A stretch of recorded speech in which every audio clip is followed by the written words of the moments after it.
Sejam todos bem-vindos ao canal Companheiros da Luz. Leitura do livro Entre a Terra e o Céu. Coleção A Vida no Mundo Espiritual, obra do Espírito André Luiz, por Chico Xavier. Iniciemos então o capítulo 31. Nova luta. O pequeno Júlio desenvolvia-se como flor de esperança no jardim do lar, todavia, sempre mirrado, enfermiço. Desvelavam-se os pais por assisti-lo convenientemente, contudo, por mais adequados se categorizassem os tratamentos recalcificantes, trazia doloroso estigma na garganta. Extensa ferida na glote dificultava-lhe a nutrição. Farinhas suculentas concorriam com o leite materno para robustecê-lo, mas em vão. Entretanto, apesar dos cuidados que exigia, era uma bênção de felicidade para os genitores e para a irmãzinha, que sentiam em seu rostinho tenro um ponto vivo de entrelaçamento espiritual. Muitas vezes, conchegamo-lo ao coração, rememorando os trabalhos que lhe haviam precedido o regresso ao mundo, assinalando a ternura otimista com que Odila, transformada em generosa protetora da família, lhe acompanhava ao desabrochar. O pequerrucho já começava a falar por monossílabos, em vésperas do primeiro ano de renascimento, quando nova luta surgiu. O inverno chegara rigoroso e vasto surto de gripe espalhara-se ameaçador. A tosse e a influenza compareciam pertinazes, em todos os recantos, quando, num dia de grande trabalho para nós, eis que a genitora de Evelina veio, novamente, ao nosso encontro. Antes, procurava assistência para Zulmira, agora demandava auxílio para Júlio. O menino, assaltado por teimosa amidalite, jazia prostrado, febril. Dirigimo-nos incontinenti para o lar do ferroviário. Com efeito, o vento soprava úmido, sobre o largo espelho da Guanabara. As ruas, pela vestimenta pesada dos transeuntes, davam ao rio o aspecto de uma cidade fria. Alcançamos sem detença, o domicílio de Amaro.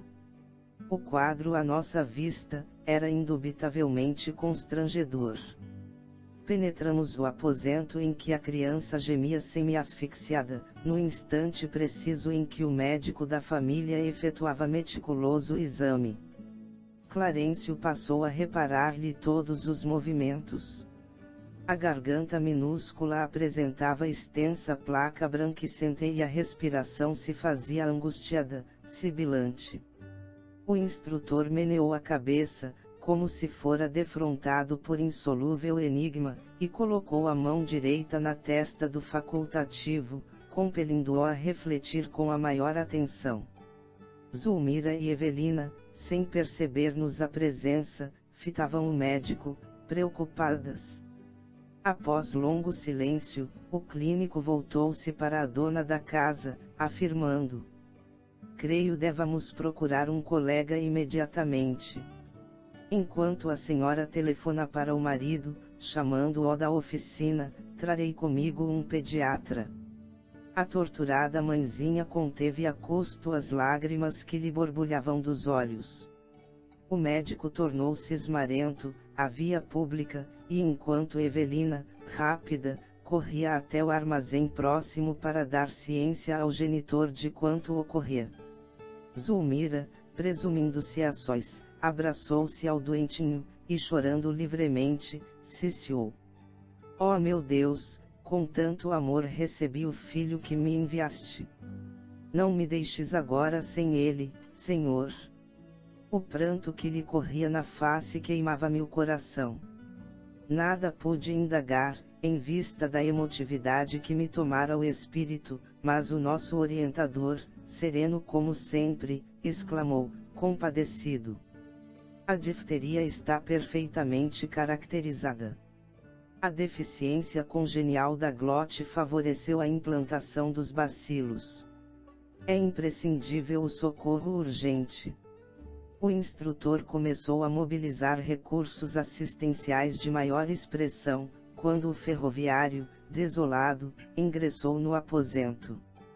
Conversando com a mulher, tentava reaninhá-la, quando o pediatra, conduzido pelo colega, deu entrada na humilde residência. Ambos os médicos submeteram o Petis a prolongado exame, permutando impressões em voz baixa. O especialista, apreensivo, após manifestar a suspeita de Krupp, reclamou a análise de laboratório, decidindo transportar consigo mesmo o material necessário à inspeção. Ao sair, prometeu opinar, dentro de algumas horas. Notificou ao pai agoniado que tudo lhe fazia crer tratar-se de garrotilho. Entretanto, reservava o diagnóstico definitivo para depois. Se a hipótese se confirmasse, enviaria um enfermeiro de confiança para a aplicação do soro adequado. Mantendo vigilância junto ao doentinho, o ministro recomendou-nos, a Hilário e a mim, acompanhar o pediatra, de modo a prestar-lhe a colaboração possível ao nosso alcance. Seguimos-lo sem hesitar. O crepúsculo, encharcado de uma garoa fina, caía rápido. Em minutos breves, atravessávamos o pórtico de vasto hospital, onde o nosso amigo procurou a sala em que certamente se recolhia para os trabalhos que lhe diziam respeito. Chegados a estreito recinto, fomos defrontados por uma surpresa que nos impunha verdadeira estupefação. Mário Silva, em seu traje branco, palestrava com Dona Antonina, que acomodava ao colo a pequena Lisbela, pálida e ofegante. A jovem senhora, que não mais viramos, aguardava o especialista, trazendo a filhinha à consulta. Amparadas por Silva, francamente atraído para a simpática visitante, ambas tiveram acesso a gabinete particular, onde o facultativo diagnosticou uma pneumonia. Antonina foi aconselhada a voltar, de imediato, ao ambiente doméstico, para a medicação da filha. A penicilina devia ser administrada sem qualquer dilação. Mário, demonstrando imenso carinho pela criança, prontificou-se a assisti-la. Traria um automóvel e atenderia ao caso pessoalmente. O chefe passeou o olhar pelo mostrador do relógio e consentiu ressalvando: "Bem, você pode cooperar com as nossas clientes, mas preciso de seu concurso em bairro distante, às 22 horas. O rapaz assumiu o compromisso de regressar a tempo e um táxi recolheu o trio, rolando na direção da casinha que visitáramos, certa vez. Ante o inesperado daquele encontro, sentimos necessidade de um entendimento seguro com o nosso orientador. Tornando ao quarto, onde o pequeno Júlio piorava sempre, fizemos breve relato do acontecido. Clarencio escutou com interesse e ponderou, preocupado: "Não podemos perder tempo. Dirijamo-nos à casa de Antonina. A lei está reaproximando os nossos amigos uns dos outros e Mário precisa fortalecer-se para exercitar o perdão. Os raios de ódio da parte dele podem apressar aqui o serviço inevitável da morte." Corremos ao domicílio da valorosa mulher. Com efeito, depois de haver iniciado o tratamento providencial da menina, agora acamada, Silva fixava a dona da casa, perguntando a si mesmo onde vira aquele torturado perfil de Madonna. Guardava a nítida impressão de haver conhecido Antonina em algum lugar. Agradavelmente surpreendido, sentia-se ali como se fora em sua própria casa. E a simpatia não se patenteava tão somente no coração dele. A senhora e os filhos cercavam-no de atenções. Intimamente deslumbrado, o enfermeiro declarava de viva voz estar experimentando uma paz que há muito não conhecia, com o que Antonina se regozijava, sorrindo. Percebendo que Haroldo e Henrique se mostravam apaixonados pelas disputas esportivas, deu curso à animada conversação em torno do futebol, conquistando-lhes o carinho. A mãezinha, preparando o café, ingressava no alegre entendimento, de quando em quando, a fim de podar o entusiasmo dos meninos, quando a palavra deles se evidenciava menos construtiva. Somente no decurso da afetuosa palestra, viemos a saber que nossa amiga se enviuvara.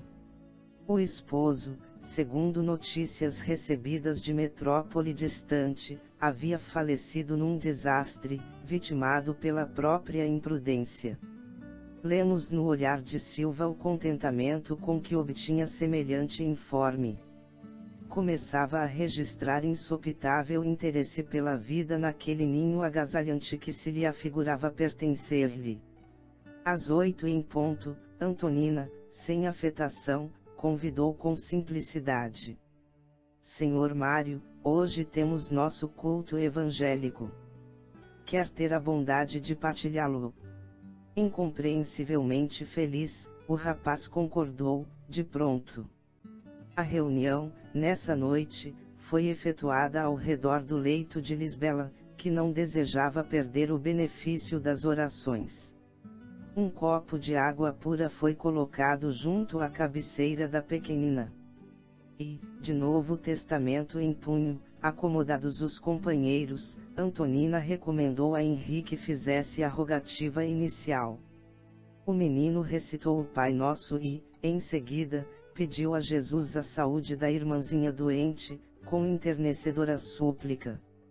Vimos o nosso orientador acercar-se do recipiente de água cristalina, magnetizando-a, em favor da enferma que parecia expressivamente confortada ante a oração ouvida, e, logo após, abeirar-se de Silva, que lhe recebeu as irradiações. Quem abrirá hoje o livro? Perguntou Haroldo, com graciosa malícia, fitando o hóspede inesperado.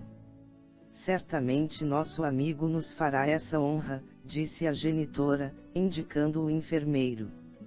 Mário, ignorando como expressar a felicidade que lhe fluía do coração, acolheu o pequeno volume, sob a atenção de Clarencio, que lhe tocava o busto e as mãos, influenciando-o para a descoberta do texto adequado. O moço, algo trêmulo na participação de um serviço espiritual inteiramente novo para ele, sem perceber o amparo que o envolvia, abriu em determinada passagem, qual se agisse a esmo, passando o livro a Antonina, que leu em voz pausada o versículo 25 do capítulo 5 das Anotações do apóstolo Mateus. Concilia-te depressa com o teu adversário, enquanto te encontras a caminho com ele, para que não aconteça que o adversário te entregue ao juiz e o juiz te entregue ao oficial para que sejas encerrado na prisão. A dirigente do culto que naquela noite, se revelava mais retraída, pediu a interpretação dos meninos que, de modo ingênuo, se reportaram às experiências da escola, afirmando que sempre adquiriam a paz, buscando desculpar as faltas dos companheiros. Haroldo asseverava que a professora sempre sorria contente, quando lhe via a boa vontade, e Henrique salientou haver aprendido no culto do lar, que era muito mais agradável, o esforço de viver em harmonia com todos. A palestra parecia ameaçada de esmorecimento, mas o nosso orientador aproximou-se de Antonina, e impondo-lhe a mão direita sobre a testa, como que a impelia ao comentário justo. Haroldo indagou a genitora, de olhos brilhantes, como devemos interpretar um inimigo em nossa vida. O menino replicou, sem pestanejar. Mãezinha, a senhora nos ensinou que conservar um inimigo em nosso caminho, é o mesmo que manter uma ferida perigosa em nosso corpo. A definição foi bem lembrada, falou a viúva com espontaneidade encantadora, sem a compreensão fraterna que nos garante o culto da gentileza, sem o perdão que olvida todo mal, a existência na terra seria uma aventura intolerável. Além disso, quando Jesus nos ditou a lição que recordamos hoje, indubitavelmente considerava que a razão nunca vive inteira ao nosso lado. Se fomos ofendidos, em verdade também ofendemos por nossa vez. precisamos desculpar os outros para que os outros nos desculpem. Quando abraçamos o ideal do bem, compete-nos tentar, por todos os meios ao nosso alcance, a justa conciliação com todos os que se encontrem conosco em desarmonia, prestando-lhes serviço para que renovem a conceituação a nosso respeito. Mais vale para nós o acordo pacífico que a demanda mais preciosa, porque a vida não termina neste mundo e é possível que, buscando a justiça em nosso favor, estejamos cristalizando a cegueira do egoísmo em nosso próprio coração, caminhando para a morte com aflitivos problemas. Coração que conserva rancor é coração doente. Alimentar ódio ou despeito é estender inomináveis padecimentos morais no próprio espírito. Silva estava pálido. Aquelas conclusões feriam-lhe, fundo, o modo de ser. Tão desajustado se revelou escutando aqueles apontamentos que Antonina, em lhe registrando a estranheza, ponderou, sorrindo. O senhor de certo nunca teve inimigos. Um enfermeiro diligente será, sem qualquer dúvida, o irmão de todos. Sim, sim, não tenho adversários, gaguejou o moço, constrangido.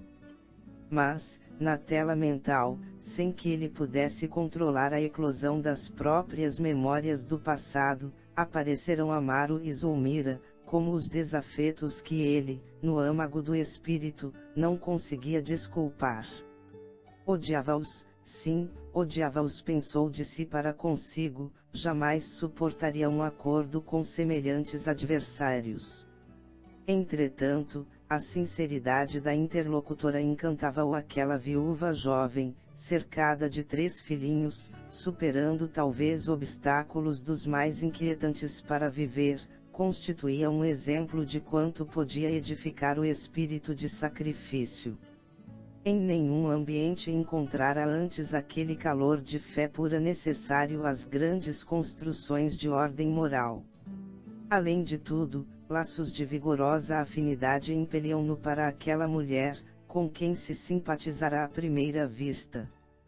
Por mais vasculhasse as próprias lembranças, não conseguia recordar onde, como e quando a conhecera. Sentia, porém, que a palavra dela lhe impunha indefinível bem-estar.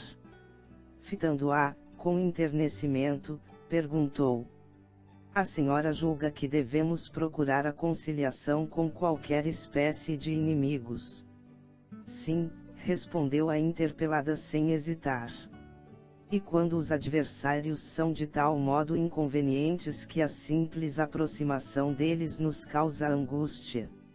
Antonina compreendeu que algo doloroso vinha à tona daquela consciência que lhe ouvira a dissertação, ocultando-se, e ponderou. Entendo que há sofrimentos morais quase intoleráveis, entretanto a oração é o remédio eficaz de nossas moléstias íntimas. Se temos a infelicidade de possuir inimigos, cuja presença nos perturba, é importante recorrer à prece, rogando a Deus nos conceda forças para que o desequilíbrio desapareça, porque então um caminho de reajuste surgirá para nossa alma. Todos necessitamos da alheia tolerância em determinados aspectos de nossa vida. Os olhos de Mário cintilarão. E quando o ódio nos avassala, ainda mesmo quando não desejemos? Inquiriu, preocupado. Não há ódio que resista aos dissolventes da compreensão e da boa vontade. Quem procura conhecer a si mesmo, desculpa facilmente. Silva empalidecera. Antonina percebeu que o tema lhe fustigava o coração, e amparada por nosso instrutor que a enlaçava paternal, rematou considerando. Um homem, porém, na sua tarefa, é um missionário do amor fraterno. Quem socorre os doentes, penetra a natureza humana e entra na posse da grande compaixão. As mãos que curam não podem ferir. Em seguida, o primogênito da casa fez a prece de encerramento. A viúva serviu o café reconfortante, acompanhado de um bolo humilde. A conversação prosseguia animada, todavia o hóspede consultou o relógio e reparou que o tempo lhe exigia a retirada. Deu instruções a Antonina, quanto à medicação da doentinha, e pediu, respeitoso, para voltar no dia imediato, não somente para rever Lisbela, mas também para palestrar com os amigos. A senhora e as crianças aquecerão, felizes, afirmando-lhe que seria sempre bem-vindo, e Mário, com um sentimento novo a lhe brilhar nos olhos, seguiu dentro da noite, como quem caminhava tangido por abençoada esperança, ao encontro de novo destino. Chegamos ao final deste capítulo. Não percam o próximo de número 32. Recapitulação. Muito obrigado, boa reflexão, que Jesus abençoe a todos.